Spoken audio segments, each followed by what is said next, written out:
नमस्कार दोस्तों, मेरा नाम है रणवीर गुप्ता और स्वागत है आपका मेरे यूट्यूब चैनल एलन अकेडमी पे। फ्रेंड्स, कुछ प्राइवेट सेक्टर में वैकेंसीज़ थी, जैसे रॉकमैन इंडस्ट्रीज़ में कुछ वैकेंसीज़ निकली हुई हैं और भी कुछ कंपनीज़ हैं जहाँ पे प्राइवेट सेक्टर में जॉब्स हैं। फ्रेशर्स के लिए भी हैं, एक्सपीरियंस वालों के लिए भी हैं। मैं जनरली क्या होता है कि जो फ्रेशर्स होते हैं उन पे ज़्यादा फ़ोकस करता हूँ, क्योंकि वो सफ़र करते हैं जॉब के लिए और जिनको 1-2 साल का एक्सपीरियंस हो जाता है वो तो मतलब अपने रेफरेंस से इतने जान-पहचान, इतने कॉन्टैक्ट्स जनरेट हो जाते हैं, जिससे कि वो जॉब चेंज करके आगे बढ़ते रहते हैं। लेकिन फ्रेशर्स को क्या होता है कि बहुत ही मुश्किल होता है स्टार्टिंग में जॉब मिलना। तो मैं ट्राई करता हूँ कि जो फ्रेशर्स हैं उनको ज़्यादा से ज़्यादा जॉब अपॉर्च्युनिटीज़ बता पाऊँ, जिससे कि उनको मतलब इससे बेनिफिट हो। तो यहाँ पे रॉकमैन इंडस्ट्रीज़ में वैकेंसी निकली है। तो रॉकमैन में इंचार्ज असेंबली की ये है अपने डिपार्टमेंट है। तो इंचार्ज असेंबली में बेसिकली होता क्या है कि जो असेंबली वाला पर्सन होता है, वो बॉट आउट पार्ट्स और कंज्यूमेबल पार्ट्स इन सब की इन्वेंटरी रखता है। जैसे उसकी इन्वेंटरी मिनिमम लेवल से नीचे चली जाती है, तो वो प्रोडक्शन इंचार्ज को इंटीमेट करता है, प्रोडक्शन वाला स्टोर को बताता है, स्टोर वाला परचेज़ को बताता है, परचेज़ वाला वो भी जो माल होता है वो मँगवा देता है। ये होता है। अब इसमें एक्सपीरियंस देखिए 2 से 5 साल का है और ये जॉब लोकेशन क्या है, ये पंजाब में है। हमारी कंपनी में जो असेंबली वाले हैं, जैसे मान लीजिए अगर एक स्प्रिंग है, एक जो स्प्रिंग असेंबली में लगती है, तो अगर मान लीजिए उसकी 500 क्वांटिटी मिनिमम रखनी है आपको स्टॉक में, या 200 रखनी है या 100 रखनी है। जैसे ही 100 से 200 से जितनी भी इन्वेंटरी रखनी है उससे कम जाता है, तो वो फिर प्रोडक्शन वाले को और स्टोर वाले को इंटीमेट करता है। फिर वो जाते ही पीआरएन भर के परचेज़ के पास और परचेज़ उसको प्रोक्योर करता है और वो स्टॉक को मेंटेन करता है। तो यही काम है यहाँ पे इस डिपार्टमेंट में। नेक्स्ट है आपका असिस्टेंट मैनेजर पेंट शॉप। यहाँ पे भी 2 से 7 साल का एक्सपीरियंस माँगा है। कॉस्ट एंड क्वांटिटी मॉनिटर करनी है और देखिए कॉस्ट एंड क्वांटिटी आप सोच रहे होंगे कि वहाँ पे भी कॉस्ट एंड क्वांटिटी था। अब ये पेंट शॉप में है और वो असेंबली में है। असेंबली में जनरली होता क्या है कि जो बॉट आउट आइटम्स होते हैं, जो लुब्रिकेंट होते हैं, उसका स्टॉक मॉनिटर किया जाता है, उसकी क्वांटिटी मॉनिटर की जाती है और पेंट शॉप में उनके रिलेटेड जो भी आइटम्स होंगे, सबके आइटम्स अलग-अलग होते हैं, वो उसको मॉनिटर करते हैं। ठीक है? क्वालिफ़िकेशन यहाँ पे बीटेक और डिप्लोमा है। नेक्स्ट वैकेंसी है आपका असिस्टेंट मैनेजर परचेज़ डिपार्टमेंट, जिसमें मैं खुद हूँ। तो परचेज़ डिपार्टमेंट में यहाँ पे है असिस्टेंट मैनेजर परचेज़ की 7 से 9 साल का एक्सपीरियंस है। मान लीजिए किसी को एक्सपीरियंस नहीं है यहाँ पे, तो वो किसी और के साथ शेयर कर दे, हो सकता हो किसी के वीडियो काम आ जाए। तो इनको डेवलप करना होता है स्ट्रॉन्ग रिलेशनशिप मेंटर के साथ। देखिए मैं परचेज़ में हूँ, जनरली आपके जो सप्लायर्स, जो वेंडर्स होते हैं, उनके साथ आपको रिलेशनशिप मेंटेन करके चलनी पड़ती है। आप होते एम्प्लॉयी कंपनी के हैं, आपको काम कंपनी का करना है, लेकिन आपको अपने वेंडर को भी नहीं तोड़ना है, क्योंकि वेंडर को भी आपको बना के रखना है। कब उनकी ज़रूरत पड़ जाए, कौन-सा माल उनसे लेना पड़े, ये कोई नहीं जानता है। तो इसीलिए आपका रिलेशनशिप, आपकी कम्युनिकेशन स्किल इतनी अच्छी होनी चाहिए कि हमेशा वेंडर को ये लगना चाहिए कि हाँ, आप कंपनी की तरफ से नहीं, आप उनकी तरफ से हो। मतलब होता क्या है कि वेंडर सोचते हैं, अरे ये तो कंपनी का आदमी है, अपने कंपनी का ही बेनिफिट कराएगा, लेकिन ना, आपको हमेशा उनको ऐसे दिखाना है कि आप जो हैं वो उनके प्रति बिल्कुल फुली डेडिकेटेड हैं, ना कि कंपनी के प्रति। तो उससे क्या है कि आपका बात व्यवहार बहुत अच्छा बना रहेगा। सैप वगैरह आना चाहिए, एमएस एक्सेल आना चाहिए। एमएस एक्सेल, सैप सब आप यूट्यूब पे देख के सीख सकते हो, कुछ रॉकेट साइंस नहीं है। सैप में होता क्या है, मुझसे बहुत सारे लड़के कहते हैं, "सर सैप का कोर्स कर लें, सैप का कोर्स कर लें।" अरे भाई क्यों कर लें? जब तुम जॉब करने जाएगा तो फिर वहाँ पे तुमको सैप मिलेगा। तुमको अगर तुम्हारे पीसी में, तुम्हारे लैपटॉप में तुमको सैप इंस्टॉल करके देंगे, तुमको लॉगिन देंगे। तुम लॉगिन करो, वहाँ पे करते-करते सीख जाओगे। और तुम्हें अगर बेसिक वीडियोज़ मतलब तुम्हें बेसिक डिटेल्स जाननी है सैप के बारे में, तो यूट्यूब पे सर्च करो। कुछ टी कोड्स होते हैं, अगर तुम्हें प्रोडक्शन में काम करना है तो प्रोडक्शन के टी कोड्स निकाल लो कि इस टी कोड से क्या होता है, इस टी कोड से क्या होता है, इस टी कोड से कौन से वो खुलता है। वो टी कोड्स 10-12 याद कर लो, तुम्हारी जॉब आसानी से लग जाएगी। एक बार जब तुम काम करने जाएगा कंपनी के अंदर, तो तुम ऑटोमेटिक देख लेगा कि भाई इस टी कोड से क्या होता है, इस टी कोड से क्या होता है। पहले सीखोगे और तुम ये सोच रहे हो कि सीख करके जाऊँगा तो मुझे उसका एडवांटेज मिलेगा प्रोडक्शन डिपार्टमेंट में, प्लानिंग डिपार्टमेंट में, परचेज़ डिपार्टमेंट में, तो घंटा कुछ नहीं मिलने वाला है। आप कंपनी में जाइए, जॉइन करिए, वहाँ करते-करते सीखिए। सबसे कॉमन चीज़ है ये। आपको सीखना बुरी चीज़ नहीं, सीखो, आप यूट्यूब पे देख लो, यूट्यूब पे देख कर के आराम से सीखो। सीखते रहो, लिखते रहो, देखते रहो, जब देते-देते इंसान सीख जाएगा, जब करोगे तो प्रैक्टिकल आ जाएगा। इंटरव्यू में करवाएँगे थोड़ी, इंटरव्यू में खाली पूछेंगे, "अच्छा परचेज़ डिपार्टमेंट से हो? परचेज़ ऑर्डर बनाने के लिए कौन-सा टी कोड यूज़ करते हैं?" "सर ये यूज़ करते हैं।" "अच्छा, और ये वेंडर कोड खोलने के लिए कौन-सा टी कोड यूज़ करते हैं?" "सर ये टी कोड यूज़ करते हैं।" "अच्छा।" तुम इतना ही बताओगे तो सामने वाला पर्सन जान जाएगा कि हाँ, इसको तो पता है भाई, इसने काम किया हुआ है। और जब तुम सीट पे बैठोगे अपने, लॉगिन करोगे सैप में, तो धीरे-धीरे, धीरे-धीरे सब कुछ आ जाएगा। जैसे एक्सेल होता है वैसे ही सैप होता है। बस वहाँ पे टी कोड्स का यूज़ होता है और थोड़े बहुत अलग-अलग उसमें मॉडिफ़िकेशंस हैं, मॉड्यूल हैं, उसको यूज़ करना पड़ता है। अब ज़्यादा कुछ इसमें ख़ास नहीं है। नेक्स्ट वैकेंसी है जूनियर इंजीनियर डिज़ाइन की, 2 से 5 साल का एक्सपीरियंस है, 5 वैकेंसीज़ हैं। यहाँ पे डिज़ाइन आपको करना है, नीचे डिटेल्स दी है, responsible for preparation of 4W wheels, parts, mould, 3D and 2D design आना चाहिए। तो ये सारी चीज़ें आपके आनी चाहिए, ठीक है।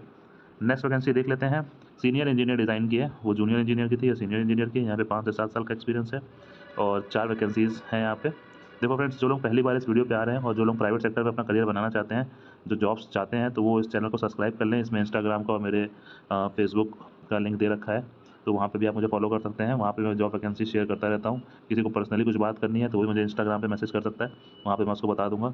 अभी 2-4 लड़के थे जिनको मैंने जॉब बताई थी, अभी 1 महीने हो रहा है, 3-4 लड़कों ने मुझे मैसेज किया था, जिसमें से 2 की जॉब तो लग गई है फिलहाल।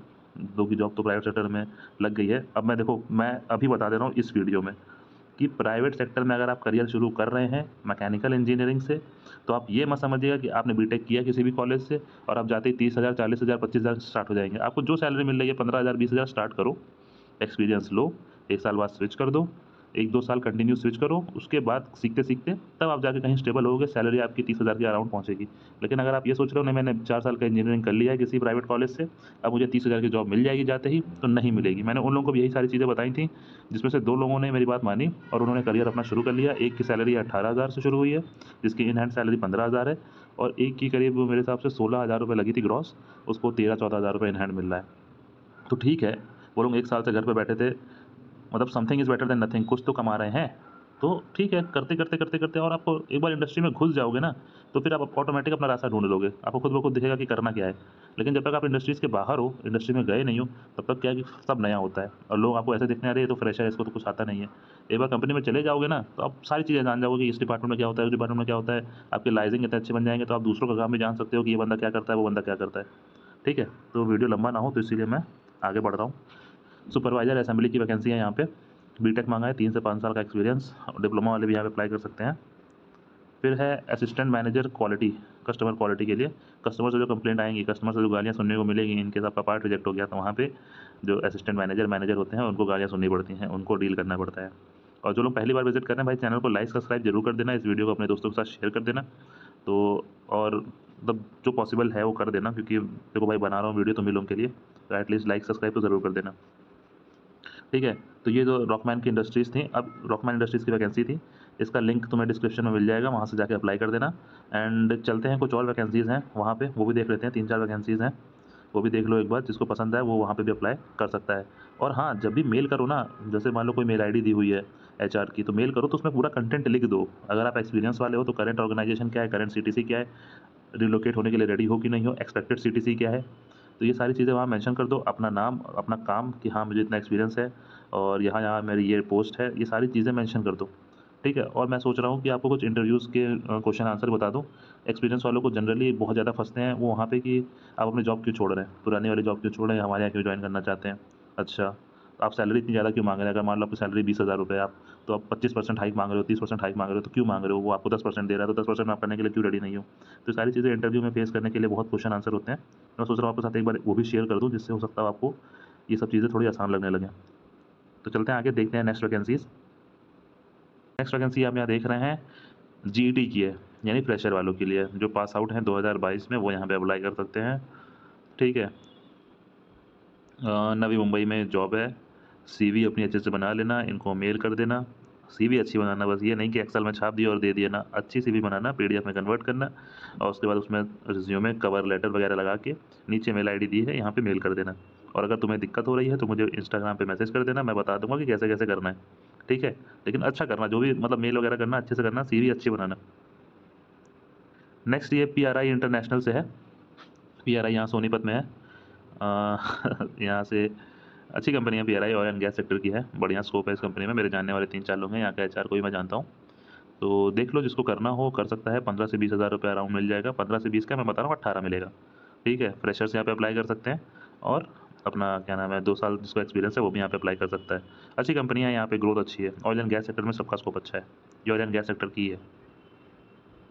नेक्स्ट है आपका ये fat India automobile private limited में, यहाँ पे फ्रेशर अप्लाई कर सकते हैं। जनरल मैनेजर को रिपोर्टिंग होगी, नीचे आपका सारा काम दिया हुआ है। मेल आईडी भी आपको यहाँ पे नीचे दी है, ये देख सकते हैं आप, prachi.dixit@fiapl.com। तो यहाँ पे आप अप्लाई कर सकते हैं। ठीक है?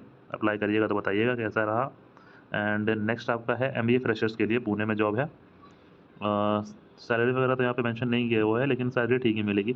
एमबीए फ्रेशर्स के लिए आराम से सैलरी ठीक-ठाक मिल जाएगी। नीचे मेल आईडी दी हुई है, यहाँ पे भी आप अपना रिज्यूमे मेल कर सकते हैं। तो यही कुछ वैकेंसीज़ थे फ्रेंड्स, जो मैं आपके साथ शेयर करना चाहता था। वीडियो कैसा लगा मुझे कमेंट करके ज़रूर बताइएगा और इंस्टाग्राम पे फॉलो कर लीजिए। यहाँ पे अगर आपने चैनल को सब्सक्राइब नहीं किया तो चैनल को सब्सक्राइब कर लीजिए, जिससे आने वाली जितनी भी वीडियोज़ हैं उसका नोटिफिकेशन आपको मिल जाएगा। एंड और भी कोई क्वेश्चन मतलब पूछना हो आपको तो आप कमेंट कर सकते हैं, या फिर मुझे इंस्टाग्राम पे मैसेज कर सकते हैं, मैं वहाँ पे रिस्पॉन्स आपको कर दूँगा। Okay friends, thanks for watching and have a nice day.